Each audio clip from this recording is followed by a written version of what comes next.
The act of creation is surrounded by a fog of myths. Myths that creativity comes via inspiration, that original creations break the mold, that they're the products of geniuses, and appear as quickly as electricity can heat a filament. But creativity isn't magic. It happens by applying ordinary tools of thought to existing materials. And the soil from which we grow our creations is something we scorn and misunderstand, even though it gives us so much. And that's copying. Put simply, copying is how we learn. We can't introduce anything new until we're fluent in the language of our domain. And we do that through emulation. For instance, all artists spend their formative years producing derivative work. Bob Dylan's first album contained 11 cover songs. Richard Pryor began his stand-up career doing a not very good imitation of Bill Cosby.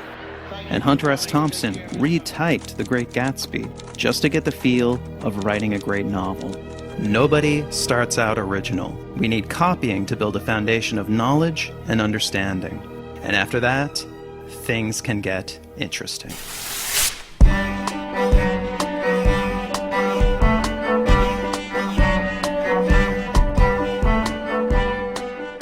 After we've grounded ourselves in the fundamentals through copying, it's then possible to create something new through transformation, taking an idea and creating variations. This is time-consuming tinkering, but it can eventually produce a breakthrough. James Watt created a major improvement to the steam engine because he was assigned to repair a Thomas Newcomen steam engine. He then spent 12 years developing his version. Christopher Latham Scholes modeled his typewriter keyboard on a piano. This design slowly evolved over 5 years into the QWERTY layout we still use today. And Thomas Edison didn't invent the light bulb. His first patent was improvement in electric lamps, but he did produce the first commercially viable one after trying 6,000 different materials for the filament. These are all major advances, but they're not original ideas so much as tipping points in a continuous line of invention by many different people. But the most dramatic results can happen when ideas are combined. By connecting ideas together, creative leaps can be made, producing some of history's biggest breakthroughs. Johann Gutenberg's printing press was invented around 1440, but almost all its components had been around for centuries. Henry Ford and the Ford Motor Company didn't invent the assembly line, interchangeable parts, or even the automobile itself, but they combined all these elements in 1908 to produce the first mass-market car, the Model T. And the internet slowly grew over several decades as networks and protocols merged. It finally hit critical mass in 1991 when Tim Berners-Lee added the World Wide Web. These are the basic elements of creativity: copy, transform, and combine. And the perfect illustration of all these at work is the story of the devices we're using right now. So let's travel back to the dawn of the personal computer revolution and look at the company that started it all. Xerox. Xerox invented the modern personal computer in the early 70s. The Alto was a mouse-driven system with a graphical user interface. Bear in mind that a popular personal computer of this era was operated with switches, and if you flipped them in the right order, you got to see blinking lights. The Alto was way ahead of its time. Eventually, Apple got a load of the Alto and later released not one, but 2 computers with graphical interfaces, the Lisa and its more successful follow-up, the Macintosh.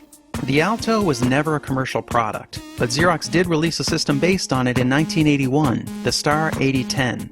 2 years before the Lisa, 3 years before the Mac. It was the Star and the Alto that served as the foundation for the Macintosh. The Xerox Star used a desktop metaphor with icons for documents and folders. It had a pointer, scroll bars, and pop-up menus. These were huge innovations, and the Mac copied every one of them. But it was the first combination it incorporated that set the Mac on a path towards long-term success. Apple aimed to merge the computer with the household appliance. The Mac was to be a simple device, like a TV or a stereo. This was unlike the Star, which was intended for professional use, and vastly different from the cumbersome command-based systems that dominated the era. The Mac was for the home, and this produced a cascade of transformations.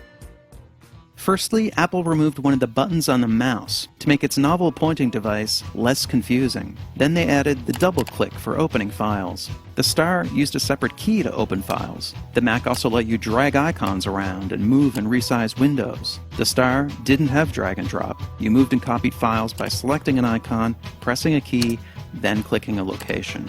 And you resized windows with a menu. The Star and the Alto both featured pop-up menus, but because the location of these would move around the screen, the user had to continually reorient. The Mac introduced the menu bar, which stayed in the same place no matter what you were doing. And the Mac added the trash can to make deleting files more intuitive and less nerve-wracking. And lastly, through compromise and clever engineering, Apple managed to pare the Mac's price down to $2,500. Still pretty expensive, but much cheaper than the $10,000 Lisa or the $17,000 Star. But what started it all was the graphical interface merged with the idea of the computer as household appliance. The Mac is a demonstration of the explosive potential of combinations. The Star and the Alto, on the other hand, are the products of years of elite research and development. They're a testament to the slow power of transformation. But of course, they too contain the work of others. The Alto and the Star are evolutionary branches that lead back to the NLS system, which introduced Windows and the mouse, to Sketchpad, the first interactive drawing application, and even back to the Memex, a concept resembling the modern PC decades before it was possible. The interdependence of our creativity has been obscured by powerful cultural ideas, but technology is now exposing this connectedness. We're struggling legally, ethically, and artistically to deal with these implications, and that's our final episode, Part 4.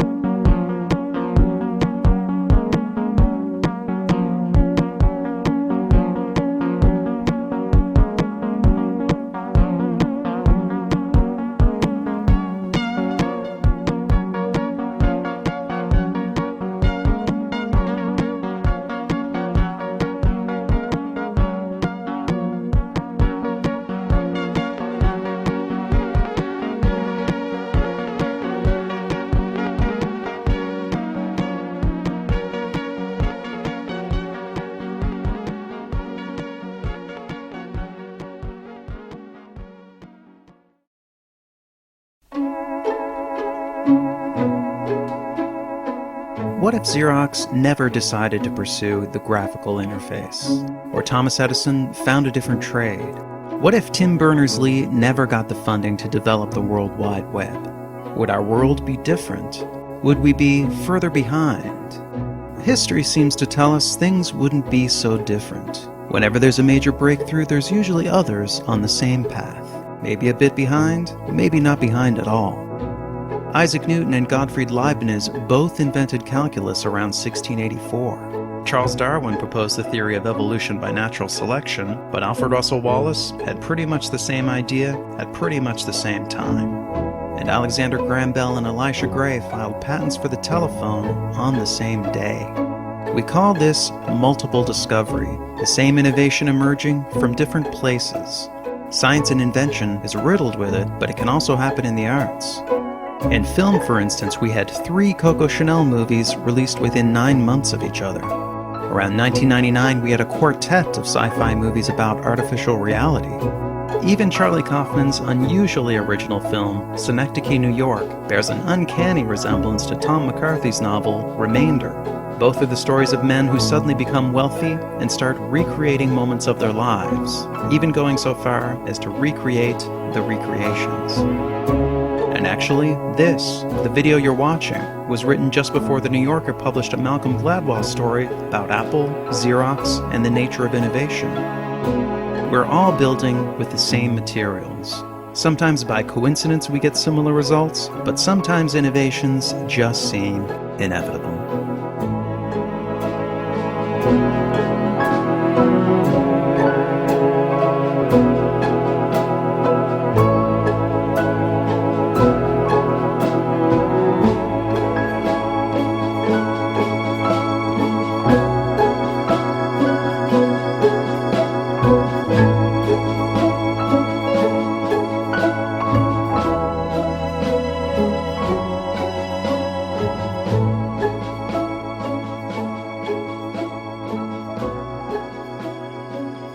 Hi there, I'm Kirby. I'm the creator of Everything is a Remix, and thank you so much once again for watching. I'd like to take a quick moment to thank the folks who contributed work to this episode, as well as my followers on Twitter who help out with research occasionally.